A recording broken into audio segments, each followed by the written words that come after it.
నమస్తే. లా excellence Telugu current అఫైర్స్కి స్వాగతం. ఇవాళ మన కొటేషన్ ప్లేస్లో ప్రాక్టీస్ టెస్ట్లకు సంబంధించి కొన్ని విషయాలు చెప్తానండి. చాలామంది స్టూడెంట్స్ చెప్తుంది ఏంటి, ఇంకా యూపీఎస్సీ ఎగ్జామ్ 20 days కూడా లేదు, దగ్గరికి వచ్చేసింది. ఈ టైంలో ప్రాక్టీస్ టెస్ట్లు చేస్తుంటే చాలా తక్కువ మార్కులు వస్తున్నాయి, ఏం చెయ్యాలి? అది క్వశ్చన్. ఇప్పుడు చాలా తక్కువ మార్కులు వస్తున్నాయి, కష్టంగా అనిపిస్తుంది, అది చదువుతుంటే డీమోటివేషన్ లాగా అనిపిస్తుంది ఈ మార్క్స్ చూస్తుంటే. సో ప్రాక్టీస్ టెస్ట్లు మానేసి రివిజన్ చేసుకోవాలా లేదా ప్రాక్టీస్ టెస్ట్ల వైపు వెళ్ళాలా అన్నది క్వశ్చన్. బాగా గమనించండి, మనకి ఏవైతే ప్రాక్టీస్ టెస్ట్లు ఇస్తామో అది డిఫికల్టీ లెవెల్ కంపారిటివ్లీ ఎక్కువ ఉంటుంది. డిఫికల్టీ లెవెల్ అన్న దానికంటే మేబీ ఇలా చెప్పొచ్చేమో, యూపీఎస్సీ మోడ్ కాకుండా కొంత ఎక్కువ నాలెడ్జ్ మీ టెస్ట్ చేసేదానికి, నాలెడ్జ్ అంటే ఎక్కువ మీరు ఎంత గుర్తుంది, ఎంత నేర్చుకున్నారు, వీటిని ఎక్కువ టెస్ట్ చేసేదానికి ప్రాక్టీస్ టెస్ట్లు కొంచెం డిఫికల్టీ లెవెల్ ఎక్కువగానే ఇస్తారు. ర్యాండమ్గా ఉంటాయి, కొన్ని కాంప్లెక్స్ ఉంటాయి, అలాంటి క్వశ్చన్స్ కొంతవరకు రావు. ఏ ప్రాక్టీస్ టెస్ట్ అయినా అండి, మన ఇన్స్టిట్యూట్ అయినా ఇంకొకటైనా ఏదైనా సరే ప్రాక్టీస్ టెస్ట్లో కొద్ది వరకు డిఫికల్టీ లెవెల్ ఎక్కువగానే ఉంటుంది. ఈ మార్క్స్ని మీరు పరిగణలోకి తీసుకొని డీమోటివేషన్ అవ్వాల్సిన అవసరం లేదు. అలాగని ప్రాక్టీస్ టెస్టులను వదిలేయాల్సిన అవసరం లేదు, పేర్లోనే ఉంది ప్రాక్టీస్ టెస్టులు, రైట్? సో ప్రాక్టీస్ చేయండి, కానీ దాంట్లో వచ్చిన మార్క్సే మీకు ఫైనల్ ఎగ్జామ్లో కూడా ఇలానే వస్తాయేమో అన్న భయము, లేదా ప్రాక్టీస్ టెస్ట్లో చాలా మంచి మార్కులు వస్తాయి, నాది అయిపోద్దిలే యూపీఎస్సీ ప్రిలిమ్స్ అన్న ఆ విధంగా ఉంచుకోవడము వద్దు. రెండూ కూడా ప్రాక్టీస్ టెస్ట్లని ఏ విధంగా మీకు మార్క్స్ ఎక్కువ వచ్చినా తక్కువ వచ్చినా సరే దాన్ని ఒక అనాలిసిస్కి మాత్రమే ఉపయోగించుకోవాలి, రైట్? చాలా ఇంపార్టెంట్ అండి, ఒక అనాలిసిస్కి మాత్రమే దీన్ని ఉపయోగించుకోండి. అంతేగాని దీనివల్ల హై మోటివేషన్ లేదా అస్సలు మోటివేషన్ లేకుండా డీమోటివేషన్ రెండూ కూడా వెళ్ళొద్దు. సరే, ముందుగా మనం నిన్న ఇచ్చినటువంటి ప్రిలిమ్స్ క్వశ్చన్స్కి ఆన్సర్స్ ఏంటో చూసి ఆ తర్వాత ఇవాళ ఆర్టికల్స్లోకి వెళ్ళిపోదాం. ఫస్ట్ ప్రిలిమ్స్ క్వశ్చన్ వచ్చేటప్పటికి, రీసెంట్గా ఎసెన్షియల్ కమోడిటీస్ బిల్ అనే దాన్ని పార్లమెంట్లో ప్రవేశపెట్టడం జరిగింది. ఇవాళ అది పాస్ అయిపోయింది కూడా కదా, పార్లమెంట్లో పాస్ అయింది. ఇంకా ప్రెసిడెంట్ ఆఫ్ ఇండియా సైన్ చేస్తే అది యాక్ట్ అవుతుంది, చట్టము అవుతుంది.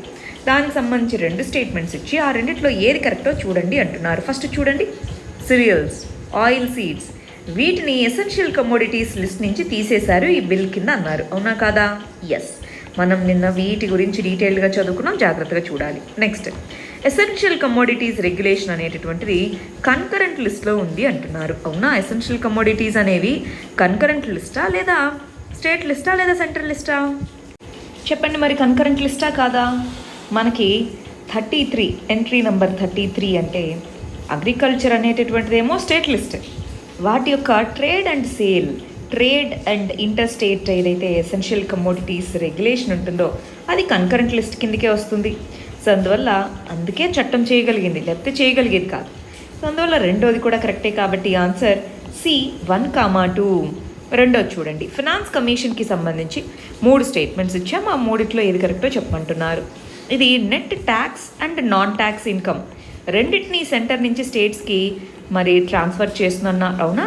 కాదు, నెట్ ట్యాక్స్ ప్రొసీడింగ్స్ మాత్రమే. సో అందువల్ల ఇది తప్పు. రెండోది, దీన్ని balancing wheel of Indian fiscal federalism అంటారు, కరెక్టే కదా? ఎస్, దీన్ని ప్రతి 5 సంవత్సరాలకు ఒకసారి ప్రెసిడెంట్ ఆఫ్ ఇండియా అపాయింట్ చేస్తారు, కరెక్టేనా? ఎస్. సో 2, 3 కరెక్ట్, కాబట్టి ఆన్సర్ బి 2, 3 ఓన్లీ.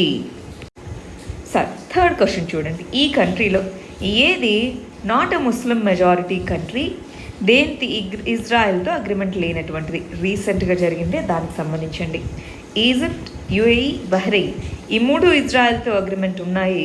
ఆన్సర్ ఏమవుతుంది? D, none of the above. 4వ క్వశ్చన్కి వచ్చేసేయండి, క్యాన్సర్ రిస్క్కి ఏవేవి కాజెస్ అంటున్నారు? Air pollution, junk food, genetics, pesticide inhalation కూడా అన్నమాట, రైట్? మరి ఆన్సర్ ఏమవుతుంది? కరెక్ట్ ఆన్సర్ ఏంటి అంటున్నారు? సారీ అండి, ఇది నన్ ఆఫ్ ది అబౌవ్ కాదు, all of the above. So answer D అవుతుంది. ఒకవేళ ఇక్కడ అన్నీ కరెక్టే కాబట్టి ఆల్ ఆఫ్ ది అబౌవ్ అనేది పెట్టుకోవాలి. ఒకవేళ ఆల్ ఆఫ్ ది అబౌవ్ కనుక వాళ్ళు నిజంగానే ఇవ్వకుండా నాలాగా నన్ ఆఫ్ ది అబౌవ్ ఇచ్చుంటే ఇది పెట్టేసేయండి, ఏ 1, 2, 3 అనేటటువంటి పెట్టేసేయండి, రైట్? సరే, మరి ఫస్ట్ ఆర్టికల్కి వెళ్ళిపోదామా? ఫస్ట్ ఆర్టికల్ వచ్చేటప్పటికి, చైనా అనేటటువంటిది ఎల్ఏసి దగ్గరగా చాలా మ్యాసివ్గా ట్రూప్స్ని డిప్లాయ్ చేసింది. సో అందువల్ల ఇండియా కూడా డిప్లాయ్ చేయాల్సి వస్తుంది అన్నట్టుగా ఇక్కడ చెప్తున్నారు. సరే, ఇక్కడ ఏం చేస్తుంది మరి? ఎల్ఏసి గురించి మనకు తెలుసు కదా అండి, ఎల్ఏసి కాన్ఫ్లిక్ట్ గురించి తెలుసు కదా, అసలు ఏమవుతుంది అక్కడ లదాఖ్లో ఈ ఎల్ఐసి దగ్గర ఏమేమి కాన్ఫ్లిక్ట్ జరుగుతుందని. సో ఇండియా చైనా రిలేషన్షిప్ అన్న దాని కింద చదువుకుంటాం. ఒకవేళ దీని గురించి డీటెయిల్డ్గా తెలియని వాళ్ళు ఎవరైనా ఉంటే దీనికి సంబంధించి ఒక సపరేట్ వీడియో చేశామండి, ఇండియా చైనా రిలేషన్స్ అని. ఆ వీడియో ఒకసారి మరి మనం చూసుకోవాలి. ఏప్రిల్ నుంచి కూడా చైనా అనేటటువంటిది ఎల్ఏసీకి దగ్గరలో మ్యాసివ్ బిల్డప్ చేస్తుంది, మ్యాసివ్గా ట్రూప్స్ని వీటిని అన్నట్టుగా పార్లమెంట్లో మన డిఫెన్స్ మినిస్టర్, స్పెసిఫిక్గా లోక్సభలో మన డిఫెన్స్ మినిస్టర్ చెప్పడం జరిగింది. నిన్న అసలు ఎల్ఏసీ దగ్గర ఏమవుతుంది ఏంటి మాకు చెప్పాలి అని అన్నారు. సో దానికి సంబంధించి బ్రీఫింగ్ ఇస్తూ ఈ విషయం చెప్పడం జరిగింది. నెక్స్ట్ ఆర్టికల్ వచ్చేటప్పటికి ఎలక్ట్రిసిటీ యాక్ట్. ఎలక్ట్రిసిటీ చట్టంలో చేంజెస్ తీసుకొని రావడానికి ఏవైతే ప్రపోజ్ చేశారో, బిల్ ప్రపోజ్ చేశారో దాన్ని తెలంగాణ గవర్నమెంట్ అనేది అపోజ్ చేసింది అన్నారు. ఇంతకీ ఈ ఎలక్ట్రిసిటీ యాక్ట్ ఏంటి, దాంట్లో ఏమేమి చేంజెస్ తీసుకొని రావడానికి బిల్లుని ప్రపోజ్ చేశారు, మరి ఆ చేంజెస్ ఏంటి, అవి ఏ విధమైనటువంటి ఇంపాక్ట్ని చూపిస్తాయి, ఇవి మనం చూద్దామండి. సరే, ఇక్కడ ప్రొవిజన్స్ చూద్దామా. డ్రాఫ్ట్ ఎలక్ట్రిసిటీ అమెండ్మెంట్ బిల్ అనేటటువంటి దాన్ని పార్లమెంట్ ముందుకు తీసుకొని రావడం జరిగింది, క్యాబినెట్ అనేటువంటి తీసుకొని రావడం జరిగింది. అసలు ఎలక్ట్రిసిటీకి సంబంధించి కొన్ని బేసిక్ విషయాలు చెప్తాను చూడండి. మనకి ఎలక్ట్రిసిటీ అనేటటువంటిది ఏ లిస్ట్ కిందకి వస్తుంది, స్టేట్ లిస్టా, సెంటర్ లిస్టా, కన్కరెంట్ లిస్టా? ఎలక్ట్రిసిటీ అనేటటువంటిది కన్కరెంట్ లిస్ట్ కిందకి వస్తుంది. దాని మీనింగ్ ఏంటి, అటు సెంటర్ అయినా సరే ఇటు స్టేట్ అయినా సరే రెండిట్లో ఏదైనా సరే చట్టాలను చేసుకోవచ్చు అన్నటువంటిది కన్కరెంట్ లిస్ట్ అంటే. మరి వరల్డ్ బ్యాంక్ అనేటటువంటిది 2003 ఆ టైంకి వచ్చేటప్పటికి ఇదిగో ఎలక్ట్రిసిటీకి సంబంధించి చాలా వీక్నెసెస్ ఉన్నాయి ఇండియన్ ఎలక్ట్రిసిటీ సిస్టంలో. మరి పవర్ అందరికీ రీచ్ అయ్యే విధంగా ఉండాలంటే వీటిని మనం అడ్రస్ చేయాలి అని చెప్పేసి కొన్ని రిఫార్మ్స్ని సజెస్ట్ చేయడం జరిగింది. వాటన్నిటినీ దృష్టిలో పెట్టుకొని ఎలక్ట్రిసిటీ యాక్ట్ 2003 అని తీసుకొని వచ్చారండి. ఈ ఎలక్ట్రిసిటీ యాక్ట్ 2003లో వచ్చేటప్పటికి మనకి సెంట్రల్ లెవెల్లో సెంట్రల్ ఎలక్ట్రిసిటీ రెగ్యులేషన్ కమిషన్ అని చెప్పేసి, సెంట్రల్ ఎలక్ట్రిసిటీ రెగ్యులేషన్ కమిషన్, అలాగే స్టేట్ ఎలక్ట్రిసిటీ రెగ్యులేషన్ కమిషన్, ఇలాగ మనకి 2 తీసుకొని వచ్చున్నారు. అవి ఏ విధంగా ఎలక్ట్రిసిటీ ఆ స్టేట్స్లో ఉంది అని చూస్తూ ఉండేది ఓవరాల్ రెగ్యులేషన్కి. అలా కాకుండా మనకి స్టార్టింగ్ స్టేజ్ నుంచి పవర్ని జనరేట్ చేయడానికి కావాల్సిన రా మెటీరియల్స్, ఆ తర్వాత పవర్ జనరేట్ చేసే వాటిని జెన్కో అని అంటారు, పవర్ జనరేటింగ్ కంపెనీస్ అని. Genco for example AP Genco, TS Genco అంటే ఏంటి, జనరేటింగ్ కంపెనీస్ అని. జనరేట్ చేసిన తర్వాత డిస్కామ్స్కి వెళ్తాయి. డిస్కామ్ అంటే ఏంటి, డిస్ట్రిబ్యూషన్ కంపెనీస్ అని. ఇలాగా ఇవన్నీ ఉంటాయి. మరి పవర్ సిస్టంలో ఎన్నో రకాలైనటువంటి ప్రాబ్లమ్స్ ఉన్నాయి. ఏమని, చాలా పవర్ సబ్సిడీ అనేటటువంటిది చాలా పెరుగుతూ ఉంది, దానివల్ల పవర్ వేస్టేజ్ అనేటటువంటిది పెరుగుతుంది, అవునా కదా. పవర్ సబ్సిడీ బర్డన్ స్టేట్స్ మీద బాగా పెరుగుతుంది. ఆ సబ్సిడీ ఉండడం ఓకే, కానీ అది నిజమైన వాళ్ళకే చెల్లుతుందా లేదా అన్నది ఇప్పుడు క్వశ్చన్. సో సబ్సిడీ బర్డన్ పెరగడము, మరి పవర్ జనరేట్ చేసిన కంపెనీస్ దగ్గర నుంచి distribution companies PPA, power purchasing agreements అని చేసుకుంటాయండి. మేము ఇన్ని సంవత్సరాలకి ఇంత యూనిట్ కాస్ట్తో మీ దగ్గర నుంచి ప్రొక్యూర్ చేసుకుంటాము అని చెప్పేసి, దాన్ని సడన్గా స్టేట్స్ మార్చడము లేదా క్యాన్సిల్ చేయడము ఇలాంటివి, ఇలా రకరకాలైనటువంటి ప్రాబ్లమ్స్. ఇంకా పవర్ డిస్ట్రిబ్యూషన్లోను డిస్కామ్ కంపెనీస్ చాలా డీప్ డెట్లో ఉన్నాయి, నష్టాల్లో ఉన్నాయి. ఇలాంటి ప్రాబ్లమ్స్ ఉన్న దృష్ట్యా మరి వీటిలో మార్పులు తీసుకొని రావాలి, ఎఫిషియన్సీని పెంచాలి ఎలక్ట్రిసిటీ సిస్టంలో అన్న ఉద్దేశంతో ఎలక్ట్రిసిటీ యాక్ట్ 2003కి అమెండ్మెంట్ తీసుకొని రావాలి అని చెప్పి ఒక బిల్లుని ప్రపోజ్ చేయడం జరిగింది. ఆ బిల్లుని మరి క్రిటిసైజ్ చేస్తున్నారు. ఎందుకు క్రిటిసైజ్ చేస్తున్నారు అని తెలియాలంటే ముందు అసలు ఆ బిల్ అంటే ఏంటో తెలియాలి కదా. ఆ బిల్లో ఏముందో తెలియాలా, ఒకసారి చూడండి. నాట్ ఇన్ స్టేట్ ఇంట్రెస్ట్ అని అంటున్నారు. అంటే మన యూనియన్ పవర్ మినిస్ట్రీ అనేది ఈ బిల్లుని ప్రపోజ్ చేసినప్పుడు మన 2 కమిషన్స్, స్టేట్ సెంటర్ కమిషన్సే టారిఫ్ని డిసైడ్ చేస్తాయి, ఎంత టారిఫ్ ఉండాలి అని. కానీ సబ్సిడీని అకౌంట్లోకి తీసుకోకుండా ఎంత టారిఫ్ ఉండాలని డిసైడ్ చేస్తాయి. సబ్సిడీ అనేటటువంటిది ఒకవేళ ఇవ్వాలి అనుకుంటే డైరెక్ట్గా వాళ్ళ అకౌంట్లోనే డీబీటీ, డైరెక్ట్ బెనిఫిట్ ట్రాన్స్ఫర్ అంటామా, ఇప్పుడు మనకి ఎల్పీజీకి ఎలా అయితే వస్తుందో ఆ విధంగా డైరెక్ట్ బెనిఫిట్ ట్రాన్స్ఫర్ ద్వారా పంపించేసేయండి అని అన్నారు. డిస్ట్రిబ్యూషన్, సబ్సిడీస్, వాటికి సంబంధించినటువంటి పవర్స్ ఇంతకుముందు ఎవరి దగ్గర ఉండేవి, స్టేట్ గవర్నమెంటే సబ్సిడీస్కి సంబంధించి కానీ డిస్కామ్స్కి సంబంధించి కానీ చూసుకునేది. ఇప్పుడు ఆ పవర్ని సెంట్రల్ గవర్నమెంట్స్ చేతిలో పెట్టడం జరిగింది. నెక్స్ట్ పవర్ పర్చేజ్ అగ్రిమెంట్స్ అనేటటువంటి జనరల్గా స్టేట్ మరియు పవర్ జనరేటింగ్ కంపెనీస్ చేసుకుంటాయండి. ఎందుకని, గవర్నమెంట్ యొక్క డిస్కామ్సే ఉన్నాయి కాబట్టి డిస్ట్రిబ్యూషన్ కంపెనీస్ అనేవి స్టేట్ గవర్నమెంట్కి సంబంధించినవి కాబట్టి government plus power generating companies చేసుకుంటాయి. మరి వాటికి సంబంధించి స్టేట్స్ ఏవైతే ఉన్నాయో స్టేట్స్ యొక్క ఇంట్రెస్ట్కి అవి నష్టం కలిగిస్తున్నాయి అన్నప్పుడు పవర్ పర్చేజింగ్ అగ్రిమెంట్స్ని క్యాన్సిల్ చేయడము. ఫర్ ఎగ్జాంపుల్ మీరు ఏపీలో గమనిస్తే రివర్స్ టెండరింగ్ అన్నారు. సో అలాంటివన్నీ చేస్తున్నారు. ఇలాంటిది ఏదైనా గొడవ వస్తే మరి ఇక్కడ ఇదిగో వాటిని చూసుకోవడానికి అని చెప్పేసి ఎలక్ట్రిసిటీ కాంట్రాక్ట్స్ ఏవైతే ఉంటాయో ఈ కాంట్రాక్ట్స్ని ఎన్ఫోర్స్ చేసేదానికి ఒక సపరేట్ బాడీని తీసుకొని వస్తాము అని ఈ బిల్లు కింద చెప్పారు. ఆ తర్వాత state electricity commission, central electricity commission ఇవి ఏవైతే ఉంటాయో వీటికి సంబంధించి ఇదిగో వీటిలో కూడా సభ్యుల్ని అపాయింట్ చేయడం. ఇంతకుముందంతా స్టేట్ సెంటర్ కలిసి చేసేవి ముఖ్యంగా స్టేట్స్ యొక్క రోల్ ఉండేది. ఇప్పుడు ఈ బిల్లులో సెంట్రల్ రోల్ ఉంటుంది. ఒక కమిషన్ ఏర్పాటు చేస్తాము, ఒక సెలక్షన్ కమిటీ. ఆ సెలక్షన్ కమిటీ చెప్పిన పేర్ల నుంచే వీళ్ళలో మెంబర్స్ని అపాయింట్ చేయాలన్నారు. అంటే స్టేట్స్కి ఉన్నటువంటి పవర్స్ తగ్గినట్టా పెరిగినట్టా అండి? ఈ బిల్లు వల్ల స్టేట్స్కి ఉండే పవర్స్ తగ్గినట్టా పెరిగినట్టా? తగ్గినట్టు. అందుకని కొన్ని స్టేట్స్ దీన్ని అపోజ్ చేస్తున్నాయి. ఈ ఫిస్కల్ ఫెడరలిజం ఏదైతే ఉంటుందో, ఓవరాల్గా ఇండియన్ ఫెడరలిజం ఏదైతే ఉంటుందో సమాఖ్య సిస్టానికి ఇది వ్యతిరేకంగా వెళ్తుందన్నట్టుగా కొంతమంది క్రిటిసైజ్ చేస్తున్నారు. అందుకే ఇది న్యూస్లో ఉందన్నమాట. ఇక్కడ గమనించండి, డ్రాఫ్ట్ ఎలక్ట్రిసిటీ బిల్ అనేటటువంటిది అప్పుడెప్పుడు రిలీజ్ చేయడం జరిగింది. ప్రైవేట్ డిస్ట్రిబ్యూషన్ కంపెనీస్ ఏవైతే ఉంటాయో అవి సబ్ లైసెన్సింగ్ అంటే వేరే డిస్ట్రిబ్యూషన్ కంపెనీస్కి కూడా లైసెన్స్ ఇచ్చుకోవచ్చు. వాళ్ళకు ఒకవేళ లైసెన్స్ వచ్చింది ఈ ప్రాంతాలకి మీరు డిస్ట్రిబ్యూషన్ చేయాలి అని, వాళ్ళు వేరే వాళ్ళకి కూడా ఆ లైసెన్స్ అనేటటువంటిది ఇవ్వచ్చు. ఎలక్ట్రిసిటీ కాంట్రాక్ట్ ఎన్ఫోర్స్మెంట్ అథారిటీని తీసుకొస్తామన్నారు. ఇందాకే అన్నాం కదా, ఇలాగ స్టేట్ గవర్నమెంట్స్కి సంబంధించినటువంటి డిస్కామ్స్కి మరియు జనరేటింగ్ కంపెనీస్కి మధ్య చేసుకున్నటువంటి కాంట్రాక్ట్స్ ఏవైనా ఎన్ఫోర్స్ అవ్వకపోతే అప్పుడు ఈ ఏజెన్సీ వచ్చి వాటిని రిజాల్వ్ చేస్తుంది అన్నట్టుగా చెప్తున్నారనమాట. దాంతోపాటు న్యూ రెన్యూబుల్ ఎనర్జీ పాలసీని తీసుకొని వస్తాము అన్నారు. రెన్యూబుల్ ఎనర్జీ అనేటటువంటిది ఇంపార్టెంట్ కదా ఇప్పుడున్న పరిస్థితుల్లో, సోలార్ ఇవి. సో ఈ న్యూ రెన్యూబుల్ ఎనర్జీ పాలసీ ఒకదాన్ని తీసుకొని వచ్చి ఖచ్చితంగా ఇంత అమౌంట్ డిస్ట్రిబ్యూషన్ కంపెనీస్ రెన్యూబుల్ ఎనర్జీని ప్రొడ్యూస్ చేసే కంపెనీస్ దగ్గర నుంచి కొనుక్కోవాలి అని చెప్తాము అన్నారు. ఇలా ఎన్నో రకాలైనటువంటి ప్రొవిజన్స్ని బిల్లో చెప్పడం జరిగింది. మరి ఈ బిల్లో చెప్పిన ప్రొవిజన్స్ కన్జ్యూమర్స్ కంటే కూడా కంపెనీస్కి ఎక్కువ ప్రాఫిట్ చేసేలాగా ఉన్నాయి అన్నది ఇప్పుడు చెప్తున్నటువంటి రెండో క్రిటిసిజం. ఫస్ట్ వచ్చేటప్పటికి ఫెడరలిజానికి నెగిటివ్గా ఉంది అని, రెండోది వచ్చేటప్పటికి కన్జ్యూమర్స్ కంటే ప్రొడ్యూసర్స్ బెనిఫిట్స్ని ఎక్కువ చూసుకుంటుంది. డీబీటీ అన్నారు, అది ఎంతవరకు చేస్తుంది అన్నది ఇక్కడ క్వశ్చన్ అండి. ఈ కంటెక్స్లో ఒక లార్జర్ క్వశ్చన్ చెప్తాను చూడండి. పవర్ సబ్సిడీస్ ప్లేస్లో, డైరెక్ట్ సబ్సిడీస్ ప్లేస్లో డీబీటీని ఇంట్రడ్యూస్ చేయడం మంచిదేనా కదా? ఒకసారి ఆలోచించి చూడండి. పవర్ సబ్సిడీస్ ఇచ్చేటటువంటి దీని ప్లేస్లో డీబీటీ ఆ సబ్సిడీని డైరెక్ట్గా ఫార్మర్స్కో వీళ్ళకో అకౌంట్స్లోకి వేయడం మంచిదా కాదా? అది ఒకసారి ఆలోచించండి. నేను దానికి సంబంధించి మెయిన్స్ క్వశ్చన్ ఇస్తున్నాను ఇవాళ. నెక్స్ట్ ఇంపార్టెంట్ ఆర్టికల్ వచ్చేటప్పటికి ఆఫ్ఘనిస్తాన్లో జరుగుతున్నటువంటి పీస్ టాక్స్కి సంబంధించి ఇండియా యొక్క రోల్ ఏంటి అన్నదానికి సంబంధించండి. ఇంటర్నేషనల్ రిలేషన్స్లో ఇండియా ఆఫ్ఘనిస్తాన్ రిలేషన్స్ అని చదువుకుంటాం, మనం గమనిస్తున్నామా?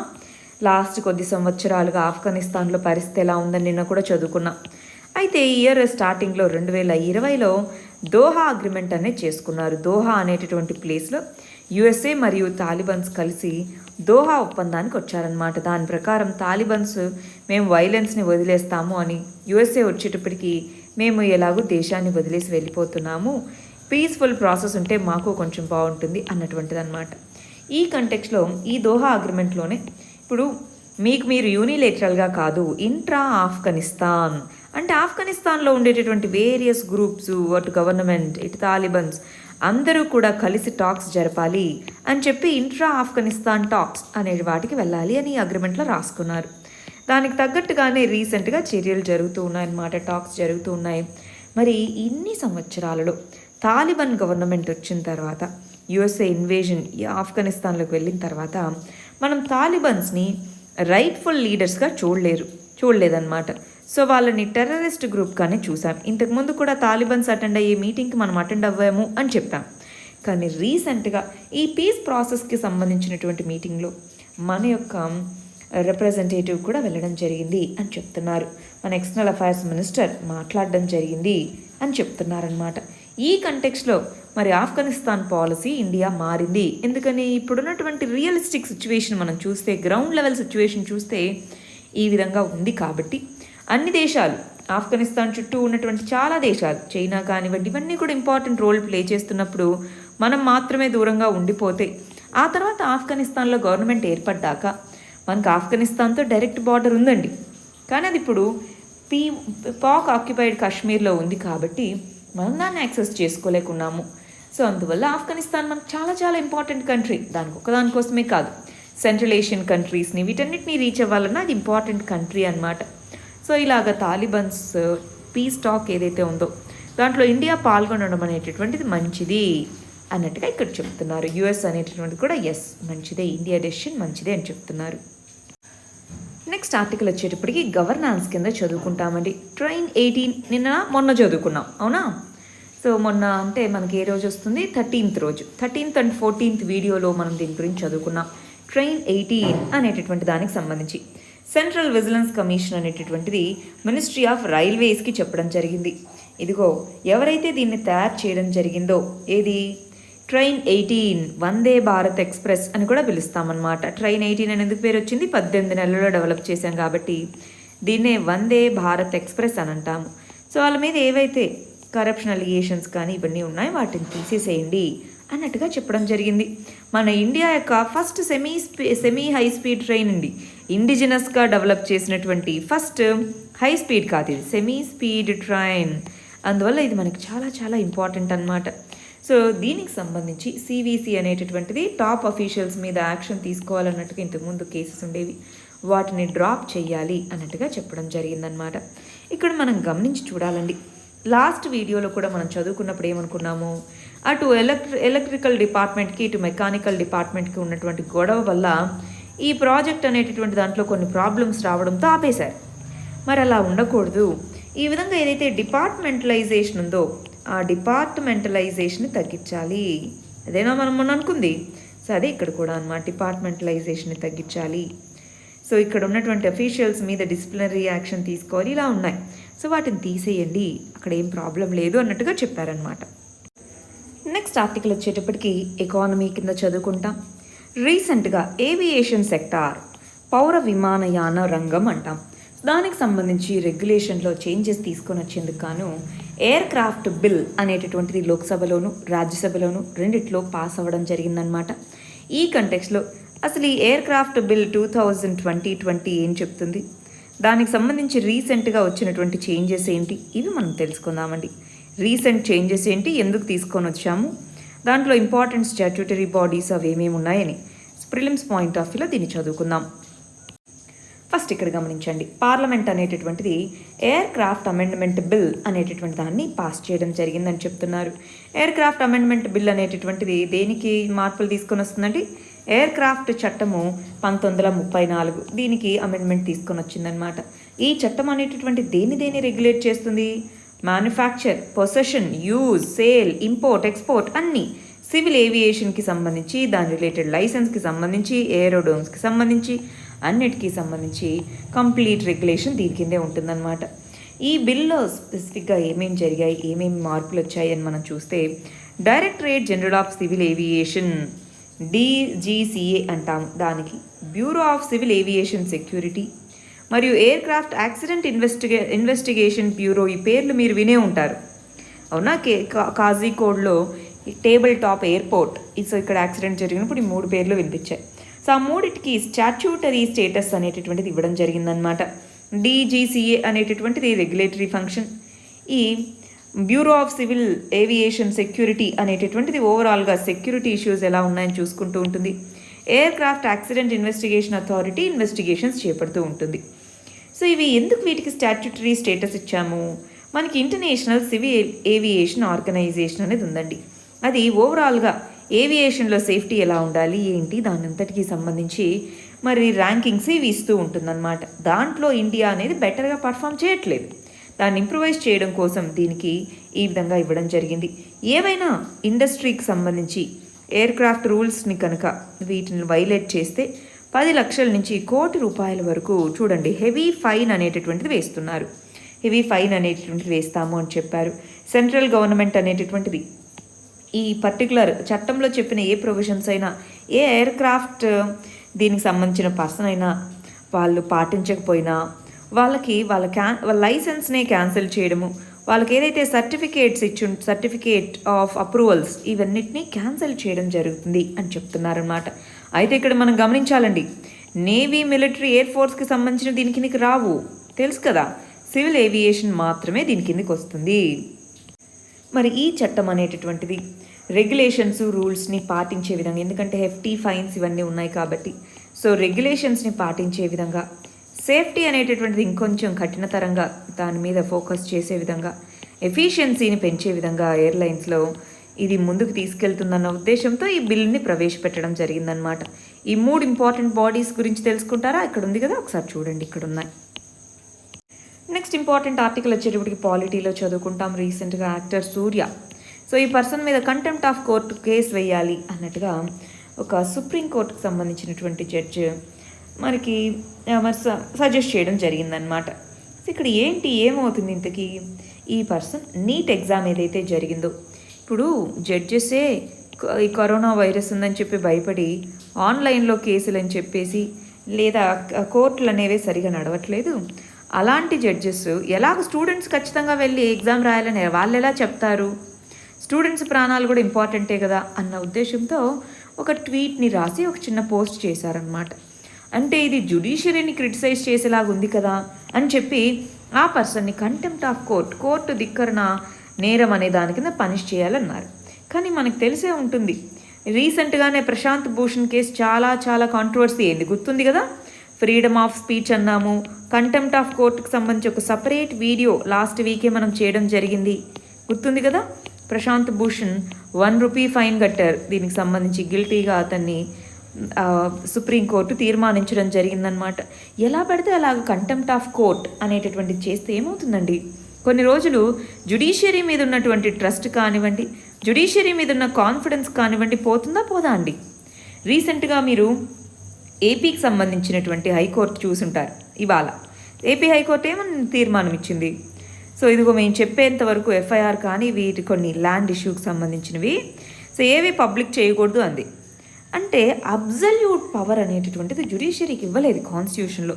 కానీ జ్యుడిషియరీ అనేది ఫైనల్ ఇంటర్ప్రిటర్, జ్యుడిషియరీకి ఈ పవర్ ఇచ్చాం. ఎందుకని? అది ఇండిపెండెన్స్, జ్యుడిషియరీ ఇండిపెండెంట్గా ఉండాలి అని చెప్పి. కానీ ఇండిపెండెంట్గా ఉండడము అంటే అది తనకిష్టం వచ్చినట్టుగా బిహేవ్ చేస్తుంది అని కాదు, అకౌంటబిలిటీ అనేటటువంటిది ఉండాలి, రైట్. జ్యుడిషియరీ కనుక ఇలా చేస్తే ఖచ్చితంగా దాని మీద ఉండే పబ్లిక్ ట్రస్ట్ అనేది పోతుంది. పోయినప్పుడు ఎవరు పాటిస్తారంటే దాని యొక్క జడ్జిమెంట్స్ని ప్రజలే కదా పాటించాలి. సో అది ఒకసారి మనం ఏం చేయాలి, కంటెంప్ట్ ఆఫ్ కోర్ట్ అంటే ఏంటి, దానికి సంబంధించినటువంటి వేరియస్ ప్రొవిజన్స్ ఏంటి, క్రిటిసిజమ్స్ ఏంటి, వెరీ ఇంపార్టెంట్. ఆ వీడియో ఒకసారి చూడండి మన ఛానల్లో. కంటెంప్ట్ ఆఫ్ కోర్ట్ మన లాయక్స్ అని టైప్ చేయండి, మీకు కనిపిస్తుంది. నెక్స్ట్ ఆర్టికల్ వచ్చేటప్పటికి సైన్స్ అండ్ టెక్నాలజీలో చదువుకుంటాం. వీనస్ అనేటటువంటి మిషన్కి సంబంధించి. వీనస్ అనేటటువంటిది మన సూర్యుడి చుట్టూ తిరుగుతూ ఉండేటటువంటి 2వ గ్రహం, అవునా. సో మెర్క్యూరీ తర్వాత వీనస్ అన్నమాట. సో ఈ వీనస్ అనేటటువంటి దానికి సంబంధించి యూరోపియన్ స్పేస్ ఏజెన్సీ ఇవన్నీ కూడా మరి రకరకాలైనటువంటి ఎక్స్పెరిమెంట్స్ చేస్తున్నాయి. వీనస్ ఎక్స్ప్రెస్ అనేటటువంటి దాన్ని ఎవరు లాంచ్ చేశారు? వీనస్ అనేటటువంటి గ్రహాన్ని స్టడీ చేయడం కోసం వీనస్ ఎక్స్ప్రెస్ అనేటటువంటి మిషన్ని యూరోపియన్ స్పేస్ ఏజెన్సీ అనేటటువంటిది తీసుకొని రావడం జరిగింది. మనకి కూడా వీనస్ మీద ప్రయోగాలు చేయడానికి ఇస్రో కూడా సన్నాహాలు చేస్తుందండి.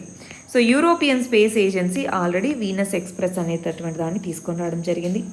ఈ వీనస్ ఎక్స్ప్రెస్ అనేటటువంటిది వీనస్ చుట్టూ తిరుగుతూ అక్కడ ఓజోన్కి సంబంధించినటువంటి ఆనవాళ్ళు ఉన్నాయి అన్నట్టుగా మనకు చెప్పడం జరిగింది. ఓజోన్ అనేటటువంటిది ఆక్సిజన్ అనేటటువంటి ఉంటే దాని ద్వారా ఫామ్ అవుతుంది. ఆక్సిజన్ ఉంది అంటే దాని మీద లైఫ్ ఫామ్ ఉండొచ్చేమో, అవునా.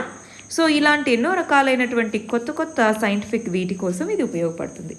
ఈ కంటెక్స్లో మరి మన ఇండియా కూడా, మన ఇస్రో అనేటటువంటిది కూడా వీనస్ మిషన్ని ప్రయోగించాలి అని అనుకుంటుంది.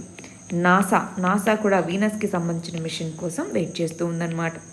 ఇలాంటి కంటెక్స్లో ఒకసారి మన వీనస్ మిషన్, అసలు వీనస్ అనే ప్లానెట్ ఏంటి, దానికి సంబంధించినటువంటి ఇంపార్టెన్స్ ఏంటి అది చూద్దామా. గమనించండి, వీనస్ అనేటటువంటిది, సో ఈ డీటెయిల్ మనకు అక్కర్లేదు, ఇది తీసేద్దాం, ఇక్కడికి వచ్చేసేయండి. వీనస్ అనేటటువంటిది సూర్యుడి నుంచి వచ్చిన వాటిలో 2వ గ్రహం అన్నమాట.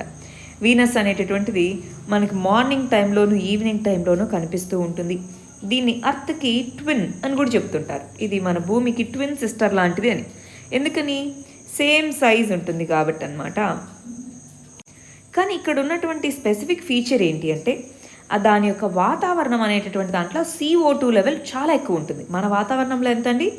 0.03% CO2 అయితే మా వీనస్ యొక్క వాతావరణంలో 96.5% కార్బన్ డైఆక్సైడే.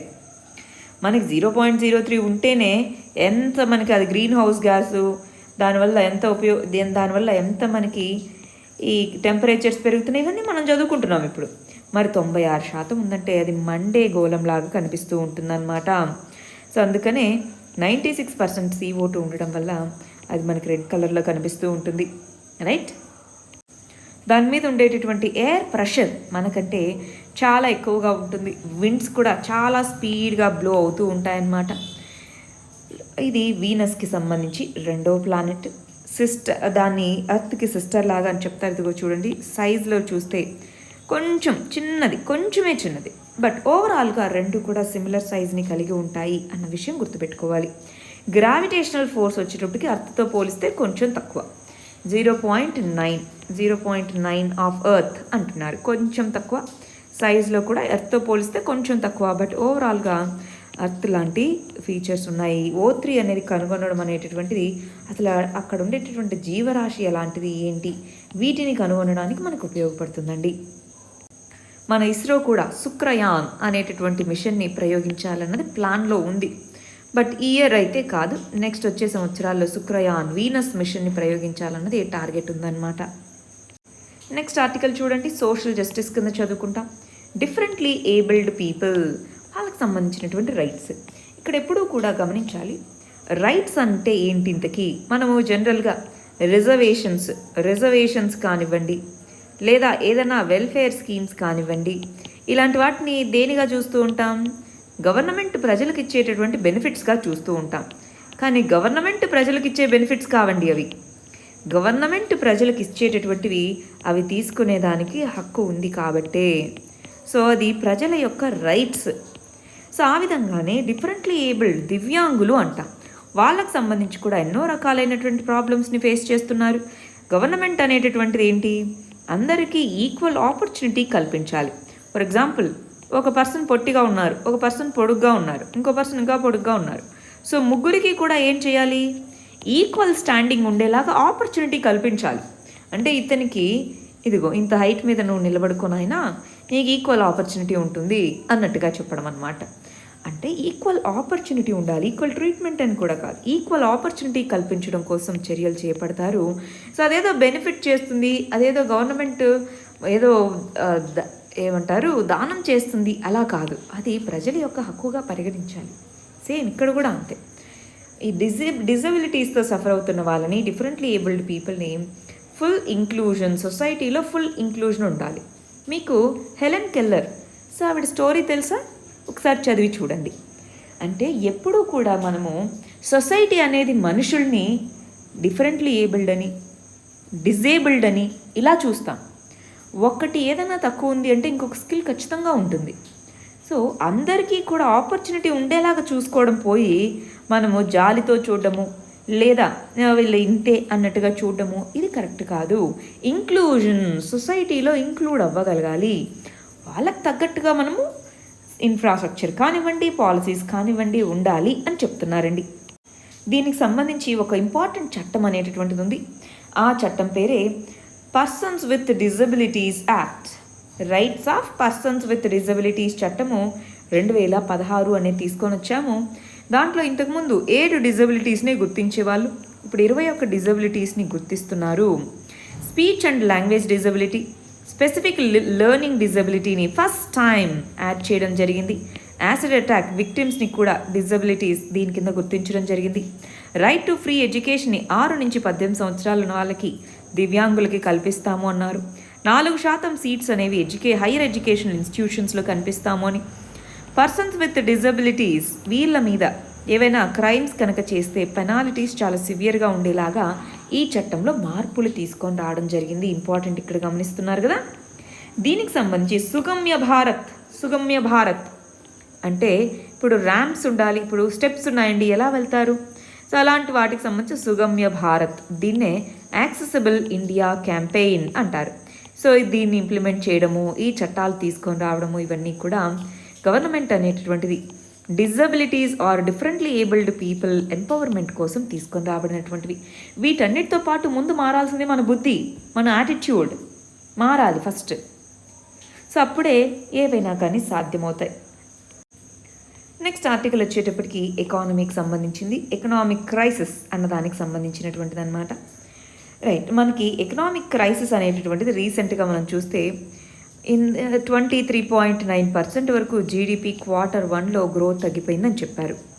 మరి ఇది కరోనా వల్ల మాత్రమే వచ్చిందా లేదా ఇంతకుముందు కూడా ఉందా? మనకి గమనించాలండి, లాస్ట్ ఇయర్ జూన్ ఈ టైం నుంచే గ్రోత్ స్లోడౌన్ అనేది మనకి మొదలైంది. 2019 నుంచే గ్రోత్లో స్లోడౌన్ అనేటువంటిది మొదలైందనమాట. సో దాన్ని ముందు నుంచి మనం మెజర్స్ తీసుకోలేదు, లేట్గా మనం మెజర్స్ తీసుకున్నాము. కరోనా ఇవంతా వచ్చాక ఆత్మనిర్భర్ అభియాన్ అన్నాం. ఆత్మనిర్భర్ అభియాన్ అంటే ఏంటండి? సింపుల్గా చెప్పాలంటే అదొక ఫిస్కల్ స్టిమ్యులస్, ఆర్థిక ఉద్దీపనని ఇచ్చేందుకోసం రకరకాల మెజర్స్ని తీసుకున్నాం, వాటికే ఆ పేరు పెట్టుకున్నాం, అంతేనా? సో ఈ ఫిస్కల్ స్టిమ్యులస్ అనేటటువంటిది ఇవ్వడం జరిగింది, ఇప్పుడు ఇచ్చాం. కానీ ముందు నుంచే లాస్ట్ ఇయర్లోనే మనం దీన్ని అర్లీగా గుర్తించి ఫిస్కల్ స్టిమ్యులస్ కనుక మనం చర్యలు చేపట్టుంటే మేబీ ఇంత నష్టం వచ్చేది కాదేమో, అది ఇక్కడ చెప్తున్నటువంటిది.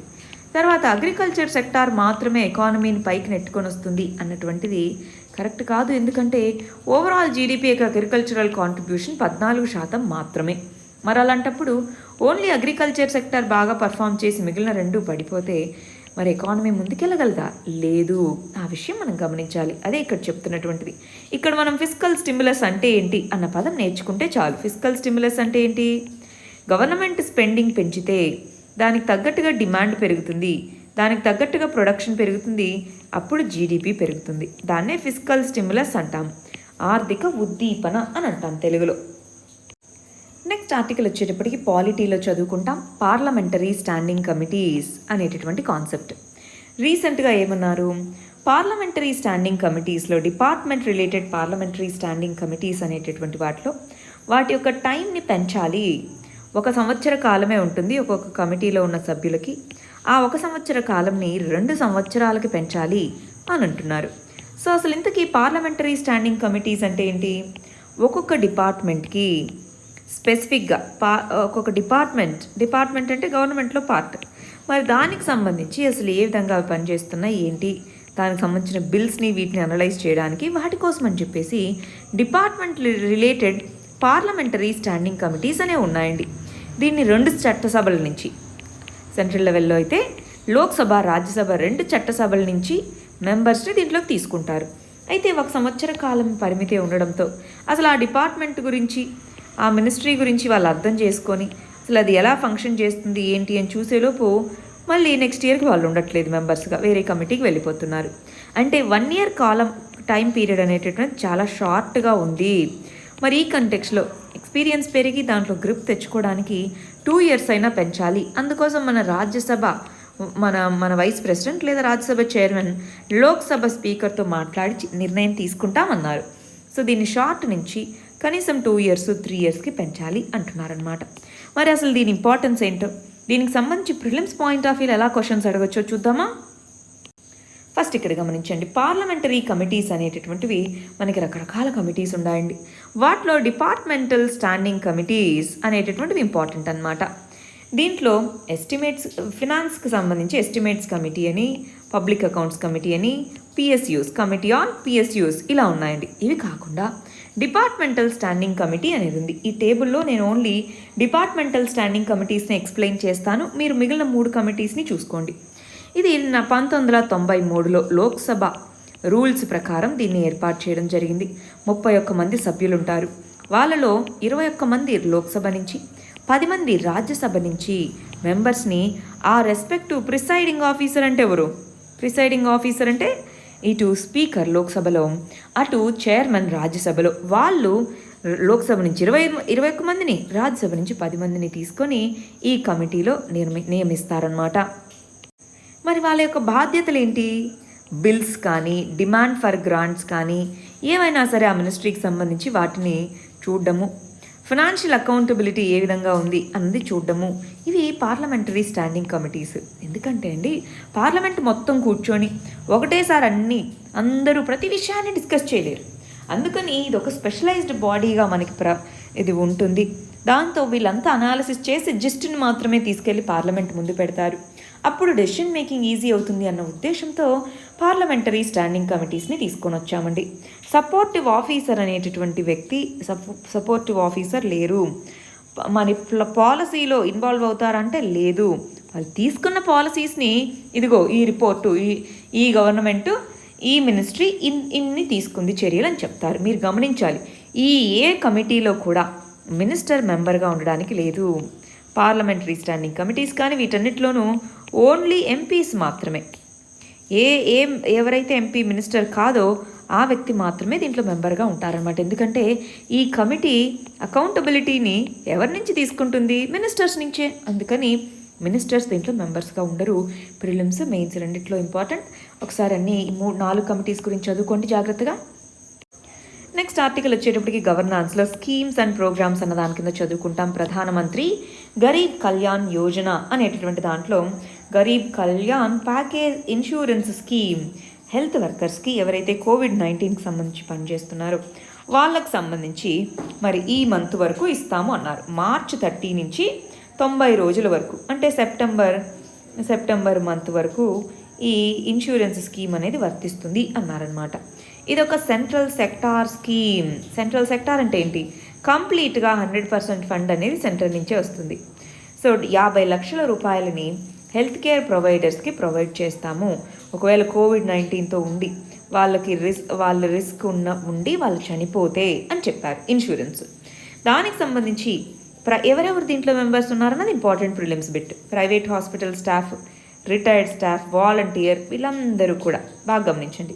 వీళ్ళందరూ కూడా ఎవరైతే కోవిడ్-19 రెస్పాన్సిబిలిటీస్ ఉన్నారో వాళ్ళందరికీ కూడా స్కీమ్ అనేది వర్తిస్తుంది. సెప్టెంబర్ 25తో అయిపోతుంది కదా, దాన్ని ఇంకా ఎక్స్టెండ్ చేస్తాము అన్నట్టుగా చెప్పడం జరిగింది. ఇంకొక 6 నెలలు ఈ స్కీమ్ని ఎక్స్టెండ్ చేస్తాము, ఇన్సూరెన్స్ ప్యాకేజ్ అని చెప్పడం జరిగిందండి. Very very important. Next article వచ్చేటప్పటికి ఇంటర్నేషనల్ రిలేషన్స్కి సంబంధించి SCO మీటింగ్కి మన వాళ్ళు అటెండ్ అయ్యారు. అయితే పాకిస్తాన్ ఏం చేసింది? ఇదిగో మా కొత్త మ్యాప్ ఇది అని చూపించారు. పాకిస్తాన్ ఎందుకు వచ్చింది ఇంతకీ? షాంఘై కోఆపరేషన్ ఆర్గనైజేషన్లో ఇండియాతో పాటు పాకిస్తాన్ కూడా మెంబరే అన్నమాట. పాకిస్తాన్ రీసెంట్గా కొత్త మ్యాప్ని ఒకదాన్ని ప్రచురించడం జరిగింది. దాంట్లో మన గుజరాత్లో ఉన్న కొన్ని ప్లేసెస్ని వాళ్ళ ప్రాంతంలాగా కలిపేసుకొని మ్యాప్ ప్రచురించారు. అది చూపించింది. దాంతో మన నేషనల్ సెక్యూరిటీ అడ్వైజర్, నేను ఇక్కడి నుంచి వెళ్ళిపోతున్నా, వీళ్ళు ఇది అసలు అబ్సర్డ్, ఇది మా ఇండియాలో ఎప్పటి నుంచో పార్ట్ అయిన ప్రాంతాన్ని వాళ్ళ కంట్రీలో పార్ట్ అయిన మ్యాప్ గీసుకోవడం ఏంటి? అది వైలేషన్. చూడండి, అది వైలేషన్ ఉంది అన్నట్టుగా చెప్తున్నారు. SCOలో ఉన్నటువంటి దాంట్లో ఒక మ్యాండేట్ ఏంటి అంటే, ఎవరైతే సభ్య దేశాలు ఉన్నాయో మిగిలిన సభ్య దేశాల యొక్క సావర్నిటీని గుర్తించాలి అన్నటువంటిది ఇంపార్టెంట్ పాయింట్ ఉంది. మరి దాన్నే ఇగ్నోర్ చేసేశారు అన్నటువంటిది ఇక్కడ చెప్తున్నటువంటి విషయం. దాన్నే ఇగ్నోర్ చేశారని చెప్పి మన NSA అక్కడి నుంచి రావడం జరిగిందని చెప్తున్నారు. ఇదిగో వాళ్ళు చూపించిన మ్యాప్ ఇదండి. సో దీంతో పాటు ఇదిగో ఇక్కడ జూనాగఢ్ అండ్ మన్వదర్ అనేటటువంటి 2 ప్రాంతాలు, సర్క్రీక్ అనేటటువంటి ప్రాంతము, వీటన్నిటిని వాళ్ళ దాంట్లో ప్రాంతంగా చెప్పుకున్నారు. ఇంతకుముందు దీన్ని వాళ్ళు ఆజాద్ కాశ్మీర్ నుంచి ఇండియా ఆక్యుపైడ్ కాశ్మీర్ అని చెప్తున్నారు. ఇండియా అనేటటువంటిది ఆక్యుపై చేసుకుంది, ఇల్లీగల్లీ ఆక్యుపైడ్ కాశ్మీర్ అన్నట్టుగా వాళ్ళు పేరు మార్చి మన గుజరాత్లో ఉన్న ప్రాంతాలని వాళ్ళ దాంట్లో పార్ట్ అని ఎలా చెప్తారు? అందుకని మనం దీన్ని క్రిటిసైజ్ చేయడం జరిగింది. నెక్స్ట్ ఆర్టికల్ వచ్చేటప్పటికి ఇంటర్నేషనల్ రిలేషన్స్లో చదువుకుంటాము. సో మన వాళ్ళు ఇదిగో జమ్మూ అండ్ కాశ్మీర్లో గ్రాస్ రూట్ డెమోక్రసీ అనేటటువంటిది ఉంది, హ్యుమానిటేరియన్ క్రైసిస్ ఉంది అని చెప్తున్నారు. ఉన్నప్పటికీ కూడా హ్యూమన్ రైట్స్ని మేము ప్రొటెక్ట్ చేస్తున్నాము అన్నట్టుగా మన ఇండియా UNHRCకి చెప్పడం జరిగింది. అసలు ఈ UNHRC అంటే ఏంటి, దానికి సంబంధించిన మ్యాండేట్ ఏంటి అది చూద్దామా? So United nations human rights council యొక్క సెషన్ ఏదైతే జరిగిందో దాంట్లో గ్లోబల్ హ్యూమన్ రైట్స్ని మేము అప్హోల్డ్ చేస్తున్నాము. ఆర్టికల్ 370 తీసివేయడం జరిగింది. అది మా ఇంటిగ్రిటీ, దీనికోసం మా ఇంటర్నల్ ఇష్యూ అది. కానీ హ్యూమన్ రైట్స్ని మాత్రం వైలేట్ చేయట్లేదు, హ్యూమన్ రైట్స్ ప్రొటెక్షన్ ఉంది అన్నారు. అసలు మనం వాళ్ళకెందుకు ఆన్సర్ చెప్పాలి? అసలు ఈ UNHRC అంటే ఏంటి అది చూద్దామా? ఫస్ట్ ఇక్కడ చూడండి, యుఎన్ హ్యూమన్ రైట్స్ కౌన్సిల్ 2006లో దీన్ని తీసుకొని రావడం జరిగింది. యునైటెడ్ నేషన్స్ జనరల్ అసెంబ్లీలో 60/251 అన్న రెజల్యూషన్ కింద దీన్ని తీసుకొచ్చాం. 47 మెంబర్స్ ఉన్నారు. దీంట్లో 3 ఇయర్ టర్మ్, అంటే 47 సభ్యులని యునైటెడ్ నేషన్స్ జనరల్ అసెంబ్లీ నుంచి ఎన్నుకోవడం జరుగుతుంది 3 సంవత్సరాల కాల పరిమితితో. దీని యొక్క హెడ్ క్వార్టర్స్ జెనీవా, స్విట్జర్లాండ్లో ఉంది. రీసెంట్గా యుఎస్ఏ అనేటటువంటిది యుఎన్హెచ్ఆర్సీ నుంచి క్విట్ అవ్వడం జరిగింది. ఇండియా అనేటటువంటిది యుఎన్హెచ్ఆర్సీకి మెంబర్గా, ఇదిగో 47 మంది సభ్యులు ఉన్నారే, వాళ్ళలో ఒక సభ్య దేశంగా 2017లో ఎన్నికయ్యి ఉంది. ఇప్పుడు మనం మెంబరే దీంట్లో. మరి వీళ్ళు ఏం చేస్తారు ఇంతకీ? హ్యూమన్ రైట్స్ ప్రొటెక్షన్ దీనికి సంబంధించి చర్యలు తీసుకుంటూ ఉంటారు. మరి యుఎస్ఏ ఎందుకు క్విట్ అయింది? దీనికి సంబంధించి ఆఫ్ఘనిస్తాన్లోనూ వీటన్నిటిలోనూ హ్యూమన్ రైట్స్ వైలేషన్స్ అవుతున్నాయి. ఎస్పెషల్గా ఇజ్రాయెల్ అనేటటువంటిది పాలస్తీనాలో హ్యూమన్ రైట్స్ వైలేషన్స్ చేస్తుంది. ఇలాగన్నప్పుడు ఇది చాలా బయాస్డ్గా ఉంది అని చెప్పేసి దాని నుంచి యుఎస్ఏ వెళ్ళిపోయింది, క్విట్ అయింది. అందువల్ల మనకి ఇది న్యూస్లో ఉంది.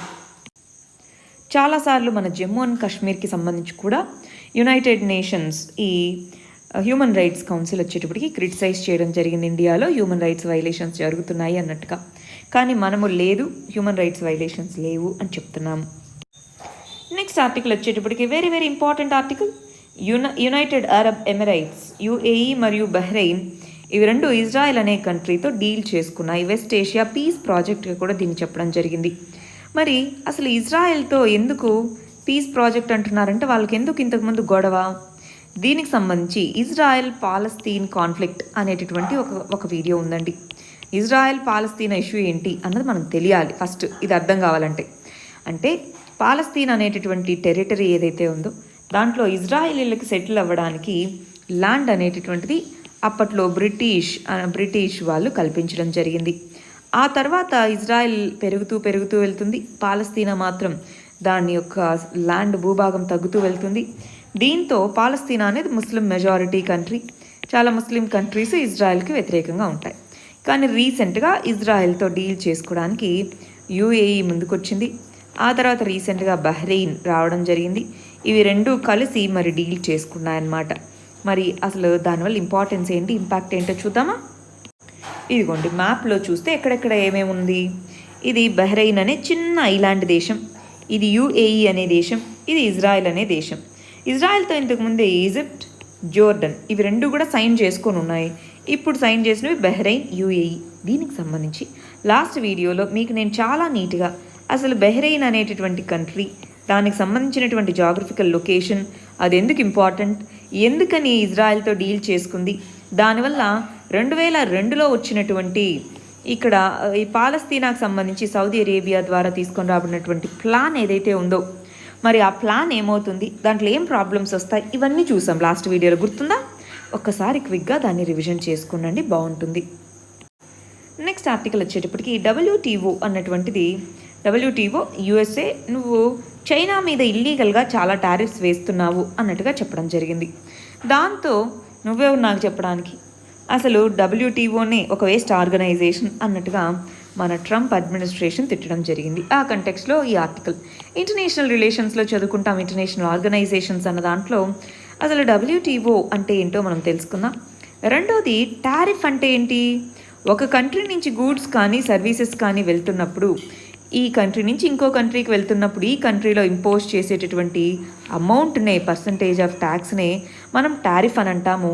మరి ఈ టారిఫ్ అనేటటువంటిది ఏదైతే చైనా నుంచి వస్తున్నాయో 2018 నుంచి యుఎస్ఏ అనేటటువంటిది బాగా అధికంగా దాని మీద టారిఫ్స్ని పెంచింది. యుఎస్ఏ పెంచగా నేను ఒక్కడివైనా పెంచేది, నేను కూడా పెంచుతా అని చైనా పెంచింది. మళ్ళీ ఇంకొన్ని గూడ్స్ మీద యుఎస్ఏ, మళ్ళీ చైనా, ఇలా వీళ్ళిద్దరి మధ్య ఇలాగా టారిఫ్స్కి సంబంధించి ఇది ఏదైతే పెంచుకుంటూ వెళ్ళారో దీన్నే ట్రేడ్ వార్ అని కూడా పిలవడం జరిగిందనమాట. ట్రేడ్ వార్ అనేటువంటిది అప్పటి నుంచి కంటిన్యూ అవుతూ ఉంది. ట్రంప్ వచ్చిన తర్వాత నుంచి చైనా కావాలనే తక్కువ కాస్ట్కి ప్రొడ్యూస్ చేసిన వాటిని మా కంట్రీలోకి పంపిస్తుంది అని. మరి WTO వచ్చేటప్పటికి అలా కాదు, నువ్వు ఇష్టం వచ్చినట్టు ఎలా టారిఫ్స్ వేస్తావు, మీ కంట్రీని ప్రొటెక్ట్ చేసుకోవాలని చెప్పి ఇష్టం వచ్చినట్టు టారిఫ్స్ వేయడం తప్పు అన్నట్టుగా చెప్పింది. రైట్? సో మరి అసలు WTO గురించి చూద్దామా? చూడండి, 1995లో జనవరి 1న ఈ WTO అనేది తీసుకొని రావడం జరిగింది. మరాకేష్ అగ్రిమెంట్ 1994. ఈ అగ్రిమెంట్లో అనుకున్న విధంగా దీన్ని తీసుకొచ్చారు. అంతకుముందు మనకి general agreement on trade and tariff అని ఉండేదండి, GATT అని ఉండేది. ఆ వ్యవస్థని సర్వీస్ సెక్టార్ అన్నిటినీ ఇంక్లూడ్ చేసుకొని ఓన్లీ గూడ్స్ని మాత్రమే కన్సిడర్ చేసేవాళ్ళం. ఇది 1994 వరకు. 1995లో సర్వీస్ సెక్టార్ అని చాలా వాటిని ఇంక్లూడ్ చేసుకొని WTOగా పేరు మార్చుకున్నాం. 164 మెంబర్ దేశాలు ఉన్నాయి. స్విట్జర్లాండ్ అన్న దీనికి హెడ్ క్వార్టర్స్. ఇది every year world trade report అనేటువంటిది ఇస్తుంది. రీసెంట్గా డైరెక్టరేట్ జనరల్ రిజైన్ చేసేయడం జరిగిందనమాట. అందువల్ల మనకు న్యూస్లో ఉంది. మరి ఎవరిని అపాయింట్ చేయాలి ఏంటి అన్నది ఇంకా కంక్లూజన్కి రాలేదు. WTOలో ఏ డెసిషన్స్ తీసుకోవాలన్నా కన్సెన్సస్ పద్ధతిలోనే తీసుకుంటారు. ట్రేడ్ అపీల్స్ చేసుకునేటటువంటి ట్రేడ్ బాడీ ఏదైతే ఉందో అది అపాయింట్మెంట్ జరగలేదు. ఎందుకంటే USA మేము అపాయింట్ చేయము అన్నట్టుగా కూర్చుందనమాట. ఫ్రీ అండ్ ఫెయిర్ ట్రేడ్ జరపడం అన్నటువంటిది WTO యొక్క మ్యాండేట్. మరి దాన్ని USA అనేది ధిక్కరిస్తుంది.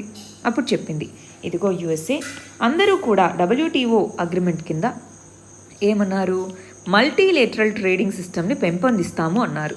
మరి నువ్వే దాన్ని పాటించకపోతే ఎట్లా మల్టీలేటరల్ ట్రేడ్ సిస్టమ్ని అని అడిగారు.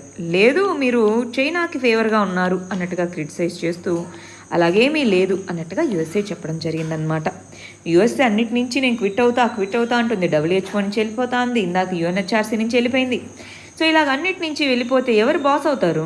చైనానే బాస్ అవుతుంది. ఆ విషయం గమనించాలి ఇంతకీ USA. నెక్స్ట్ ఆర్టికల్ కూడా USA చైనాకి సంబంధించిన కాన్ఫ్లిక్ట్ అయింది. చైనాకి హాంకాంగ్కి వెళ్ళే వాళ్ళు ఎవరైతే ఉన్నారో, USA సిటిజన్స్ ఎవరైతే ఉన్నారో వాళ్ళకి ట్రావెల్ వార్నింగ్స్ ఇష్యూ చేశారు. అది చాలా హై రిస్క్ ఏరియా. అక్కడ ఆర్బిట్రరీగా డిటెన్షన్స్ ఇవి చేసే అవకాశం ఉంది. సో మీరు అక్కడికి వెళ్ళేటప్పుడు చాలా జాగ్రత్తగా ఉండండి అన్నట్టుగా అడ్వైజరీస్ పంపించారు. చూడండి, ఎప్పుడైనా సరే ట్రావెల్లో బ్యాన్స్ ఇవి ఎంత తక్కువగా ఉంటే అంత బాగా మన బిజినెస్ డెవలప్ అవుతుంది, అంత బాగా టూరిజం డెవలప్ అవుతుంది, అంత బాగా ట్రేడ్ డెవలప్ అవుతుంది. ఇప్పుడు వాటిని అడ్డుకోవాలంటే ఏదో ఒకటి చేయాలి. సో వాటిని అడ్డుకునేందుకే USA అనేది ఇలా చేస్తుంది. మనం గమనిస్తే అండి, చైనా ఎంబసీ మీద వాళ్ళని అక్కడి నుంచి పంపించేసేయడము, చైనా స్టూడెంట్స్ని స్పైస్ అని చెప్పడము, చైనా టెక్నాలజీని ఇలా ఎందుకు చేస్తుందంటే చైనా గ్రో అవుతుంది కాబట్టి, చైనా దానికి పెద్ద కాంపిటీటర్ కాబట్టి, అందుకని, అంతకుమించి ఇంకేం లేదు. చైనా సైడ్ నుంచి ప్రాబ్లమ్స్ ఏమీ లేవని కాదండి, ఉన్నా సరే ఇంత చేయాల్సిన అవసరం ఎందుకుంది అంటే కాంపిటీటర్ కాబట్టి. నెక్స్ట్ ఆర్టికల్ ఎకానమీకి సంబంధించి చదువుకుంటామండి. FDI ఫారిన్ డైరెక్ట్ ఇన్వెస్ట్మెంట్ అనే దాని గురించి చదువుకుంటాం. FDI అనేటటువంటి $1 బిలియన్ FDI అనేటటువంటిది 1600 ఫర్మ్స్, 1600 కంపెనీస్ నుంచి మరి లాస్ట్ 4 ఇయర్స్లో మన ఇండియాకి రావడం జరిగింది అన్నట్టుగా చెప్తున్నారు. ఏప్రిల్ 2016 నుంచి ఇప్పటి వరకు $1 బిలియన్ మనకి రావడం జరిగింది. అది కూడా ఎక్కువగా ఆటోమొబైల్ సెక్టార్, సర్వీసెస్ సెక్టార్కి ఎక్కువగా రావడం జరిగింది అని చెప్తున్నారండి. ఇక్కడ మనం గమనించాలి, FDI అనేటటువంటిది ఏ మినిస్ట్రీ కిందకి వస్తుంది? ఫారిన్ డైరెక్ట్ ఇన్వెస్ట్మెంట్ అనేటటువంటిది ఏ మినిస్ట్రీ కిందకి వస్తుందండి? Ministry of commerce and industry. ఈ ministry of commerce and industry కింద మనకి separate department for promoting industry and internal trade అనేటటువంటిది ఉంటుంది. సో DPIIT అనేది FDIకి సంబంధించిన గైడ్లైన్స్ని, రూల్స్ని చూసుకుంటూ ఉంటుంది. అది చెప్పిన దాని ప్రకారం $1 బిలియన్ చైనీస్ ఫర్మ్స్ నుంచి వచ్చింది అండి. ఎందుకు చదవాలి ఇంతకిది? ఏముంది వచ్చింది అయితే ఏంటి? రీసెంట్గా మనం గైడ్లైన్స్ మార్చాం, గుర్తుందా? మన నైబరింగ్ కంట్రీస్ నుంచి వచ్చే ఏ FDI అయినా సరే ఆటోమేటిక్ రూట్ ద్వారా వచ్చే అవకాశం లేదు. అన్నీ కూడా అప్రూవల్ రూట్ ద్వారా రావాలి, అంటే గవర్నమెంట్ అప్రూవల్ తీసుకోవాలి. మన నైబర్స్ అంటే ఇంకెవరి నుంచి వస్తాయండి ఎక్కువగా మనకి FDI? చైనా నుంచే. సో చైనా నుంచి వచ్చే FDIని కంట్రోల్ చేయడానికే ఈ విధమైన చర్యలు తీసుకున్నారన్నది కంప్లైంట్ అనమాట.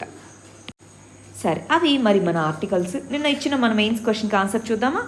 అర్బన్ ఎంప్లాయ్మెంట్ జనరేషన్ అనే దాని మీద ఫోకస్ చేయాలి, అర్బన్ ఎకానమీని రివైవ్ చేయాలంటే అని అన్నాం. ఎక్స్ప్లెయిన్ చేయండి, సింపుల్ క్వశ్చన్. సో ఇదిగో, అర్బన్ ఏరియాస్లో చాలా అసంఘటిత కార్మికులు ఉన్నారు. ఎందుకు పట్టణాల్లో ఉద్యోగాలని పెంచాలి? ఏమేం సమస్యలు ఉన్నాయి, ఏ విధంగా పెంచాలి అని రాశారు. గుడ్, చూస్తున్నారా ఆన్సర్ స్ట్రక్చర్ ఏ విధంగా ఉందో? Very good. ఇక్కడ చూడండి, భారతదేశంలో ఏ విధంగా చిన్న తరహా పరిశ్రమలు ఇవన్నీ కూడా ఉపాధిని కల్పిస్తాయి, మరి అవి అర్బన్ ఏరియాస్లో కూడా కల్పించగలవు. పట్టణ ఉద్యోగంలో వివిధ కారణాలు ఏమేం ప్రాబ్లమ్స్ ఉన్నాయని రాశారు, మరి ఏమేమి చర్యలు చేపట్టాలో రాశారు. కొంచెం మీరు నంబర్స్ రాసుకోవాలండి. ఫర్ ఎగ్జాంపుల్ ఇంత శాతం మంది ఇలా ఉన్నారు అర్బన్ ఏరియాస్లో, అలాంటి ఫ్యాక్ట్స్ మీరు రాసుకోగలిగితే ఎకానమీ క్వశ్చన్స్కి ఎప్పుడైనా ఫ్యాక్ట్స్ అనేటటువంటి చాలా ఇంపార్టెంట్. అందుకని నెక్స్ట్, సో ఇదిగో 2/3 ఎకనామిక్ అవుట్పుట్ అనేటటువంటిది అర్బన్ ఏరియాస్కే వస్తుంది. ఏమేమి అర్బన్ ఎంప్లాయ్మెంట్లో ప్రాబ్లమ్స్ ఉన్నాయి, గవర్నమెంట్ ఆల్రెడీ కొన్ని చర్యలు చేపట్టింది, వెరీ గుడ్.